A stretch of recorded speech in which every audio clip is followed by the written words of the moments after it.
I'm a farm boy from Iowa. Never thought this would ever be anything I'd be interested in. But there's something about it that's kind of grabbed hold of me. This is the original Concordia Lutheran Church. And in 1970, they decided to move out to their site on Lake Avenue.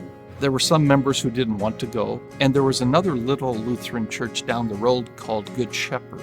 The two went together and formed Shepherd the City Lutheran Church. And basically, they've just been plugging along ever since.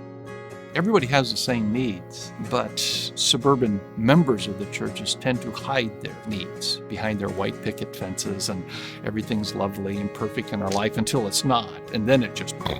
In this kind of setting, the needs are much more apparent. It's okay to show you have need. There's no stigma to that.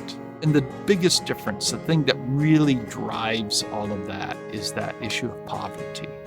Poverty and being poor are two different things. It's not about money. It's a mindset. A lot of them don't have bank accounts, people who are in poverty. Poor nutrition. Education isn't a top priority. Those are issues of poverty. Poverty becomes the big issue we face here. Across the street, our Shepherd's Hand project is where we really want to engage that in a much more direct way, a bigger scale. We want to do education, nutrition. We're putting in a commercial-grade kitchen, not just for cooking and feeding people, but to teach them how to eat and how to cook.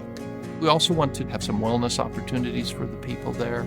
It's all been drywalled, it's all been painted. The painting was a lot of help with St. Michael's Lutheran Church. Their men's group came in and they just did a great job. And these kind of partnerships are very interested in.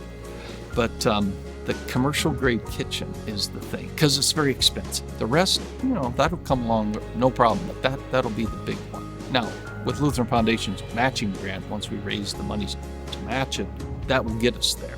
To us, the challenge is finding the matching funds, because when you're a congregation that struggles with poverty, and not having strong cash flow, we don't have extra resources. It makes it a little trickier. We'll get there, but there are challenges involved with it. This area particularly isn't quite such a close-knit community because there's things that pull it in different directions. We're hoping we can kind of unite the community so they can learn to work together more. When you're working together, you can address other issues like violence and drug problems, gangs, things like that. So we're hopeful in all those things. I mean, those are big goals, but you have to start somewhere. You have to try. Otherwise, there's a good reason to leave the city. And we don't feel like we need to do that.